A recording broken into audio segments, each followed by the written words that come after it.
ನಮಸ್ಕಾರ ವೀಕ್ಷಕರೇ, ತಮಗೆಲ್ಲ ಎಪಿ ಕಿಚನ್ ಫಾರ್ ಫುಡ್ಡೀಸ್ಗೆ ಸ್ವಾಗತ. ನಾನಿವತ್ತು ನಿಮ್ಮ ಜೊತೆಗೆ ಒಂದು ಹೊಸ ರೆಸಿಪಿಯನ್ನು ಶೇರ್ ಮಾಡ್ತಾ ಇದ್ದೀನಿ.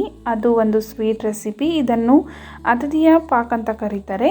ಬನ್ನಿ ಅದನ್ನು ಯಾವ ರೀತಿ ಮಾಡೋದು ಅಂತ ನೋಡೋಣ. ನಾನಿಲ್ಲಿ ಒಂದು ಬೌಲಷ್ಟು ಉದ್ದಿನಬೇಳೆಯನ್ನು ತೆಗೆದುಕೊಂಡಿದ್ದೀನಿ. ಅದನ್ನು ನಾನು ಮಿಕ್ಸರ್ ಜಾರ್ಗೆ ಹಾಕಿ ಚೆನ್ನಾಗಿ ಪೌಡ್ರ್ ಮಾಡ್ಕೊಳ್ತಾ ಇದ್ದೀನಿ. ಈ ಥರ ಪೌಡ್ರ್ ಮಾಡ್ಕೊಳ್ಬೇಕು. ಆಮೇಲೆ ಇಲ್ಲಿ ಏನೇನು ಸಾಮಗ್ರಿ ಬೇಕು ನೋಡೋಣ. ಒಂದು ಅರ್ಧ ಬೌಲಷ್ಟು ಉದ್ದಿನಬೇಳೆ ಹಿಟ್ಟು, ಅರ್ಧ ಬೌಲ್ ತುಪ್ಪ, ಅರ್ಧ ಬೌಲ್ ಬೆಲ್ಲ.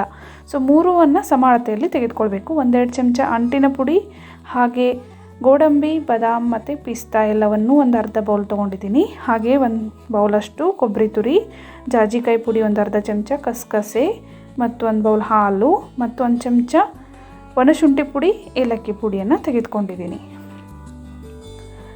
ಇಲ್ಲಿ ನಾನು ಮೊದಲಿಗೆ ಬಾದಾಮ್, ಗೋಡಂಬಿ, ಪಿಸ್ತಾ ಮತ್ತು ಕೊಬ್ಬರಿ ತುರಿ ಎಲ್ಲವನ್ನು ಹಾಕಿ ಚೆನ್ನಾಗಿ ಗ್ರೈಂಡ್ ಮಾಡಿಕೊಂಡು ಪುಡಿಯನ್ನು ಮಾಡ್ಕೊಳ್ತಾ ಇದ್ದೀನಿ.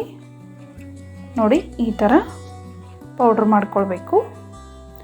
ಆಮೇಲೆ ಇಲ್ಲಿ ಉದ್ದಿನಬೇಳೆ ಹಿಟ್ಟು ಮಾಡ್ಕೊಂಡಿರ್ತೀವಲ್ಲ, ಆ ಹಿಟ್ಟಿಗೆ ನಾನು ಒಂದೆರಡು ಚಮಚ ಹಾಲು, ಒಂದೆರಡು ಚಮಚ ತುಪ್ಪವನ್ನು ಹಾಕಿ ಚೆನ್ನಾಗಿ ಮಿಕ್ಸ್ ಮಾಡಿಕೊಂಡು ಕಲಸಿ ಒಂದು 15ರಿಂದ 20 ನಿಮಿಷ ಇಡ್ತೀನಿ. ನೋಡಿ, ಈ ಥರ ಚೆನ್ನಾಗಿ ಮಿಕ್ಸ್ ಆಗಬೇಕು. ಅದು ರವೆ ಥರ ಆಗುತ್ತೆ. ಈ ಥರ ಚೆನ್ನಾಗಿ ಮಿಕ್ಸ್ ಆದರೆ ರವೆ ಥರ ಆಗುತ್ತೆ.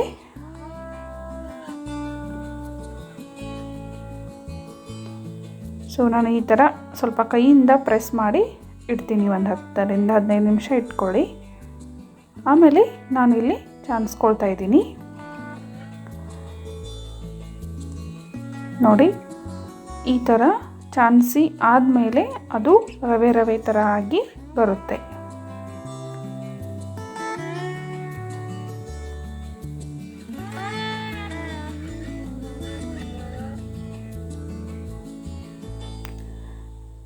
ಆಮೇಲೆ ಇಲ್ಲಿ ತುಪ್ಪವನ್ನು ನಾನೀಗ ಬಿಸಿ ಮಾಡ್ತಾ ಇದ್ದೀನಿ.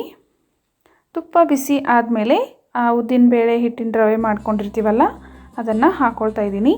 ಮತ್ತು ಮಧ್ಯಮ ಉರಿಯಲ್ಲೇ ನೀವು ಇದನ್ನು ಚೆನ್ನಾಗಿ ಹುರಿದ್ಕೊಳ್ಬೇಕು. ನಾನಿಲ್ಲಿ ಸ್ವಲ್ಪ ತುಪ್ಪ ಕಡಿಮೆ ಅನಿಸಿರೋದಕ್ಕಾಗಿ 1-2-3 ಚಮಚ ತುಪ್ಪವನ್ನು ಹಾಕ್ಕೊಂಡಿದ್ದೀನಿ. ಅದಕ್ಕಾಗಿ ನಾನು ಹೇಳಿದ್ದು 3 ಸಮ ಅಳತೆಯಲ್ಲಿ ತೆಗೆದುಕೊಳ್ಳಿ. ಬೇಕಾದರೆ ತುಪ್ಪ ಕಡಿಮೆ ಅನಿಸಿದ್ರು ಆಮೇಲೆ 1-2 ಸ್ಪೂನಷ್ಟು ತುಪ್ಪವನ್ನು ಸೇರಿಸ್ಕೊಳ್ಳಿ. ಮತ್ತು ನಾನು ಅಂಟನ್ನು ನೀವು ಬೇಕಾದರೆ ತುಪ್ಪದಲ್ಲಿ ಹುರಿದು ಪೌಡ್ರ್ ಮಾಡಿ ಹಾಕ್ಕೊಳ್ಬೋದು. ನಾನಿಲ್ಲಿ ಹೇಗೂ ತುಪ್ಪದಲ್ಲೇ ಉದ್ದಿನಬೇಳೆ ಹಿಟ್ಟನ್ನು ಹುರಿತಾ ಇರೋದ್ರಿಂದ ಅಂಟನ್ನು ಕೂಡ ಪುಡಿ ಮಾಡಿ ಹಾಗೆ ಹಾಕಿದ್ದೀನಿ, ಅದು ಹುರಿಯುತ್ತೆ ಅಂತ. ನೋಡಿ, ಈ ಥರ ಚೆನ್ನಾಗಿ ಹುರಿದ್ಕೊಳ್ಬೇಕು. 1-2 ಚಮಚ ಹಾಲು ಹಾಕ್ಕೊಂಡಿದ್ದೀನಿ ಮತ್ತು ಚೆನ್ನಾಗಿ ಮಿಕ್ಸ್ ಮಾಡ್ತಾಯಿದ್ದೀನಿ. ಗೋಲ್ಡನ್ ಬ್ರೌನ್ ಬರೋವರೆಗೂ ಚೆನ್ನಾಗಿ ಹುರಿಬೇಕು.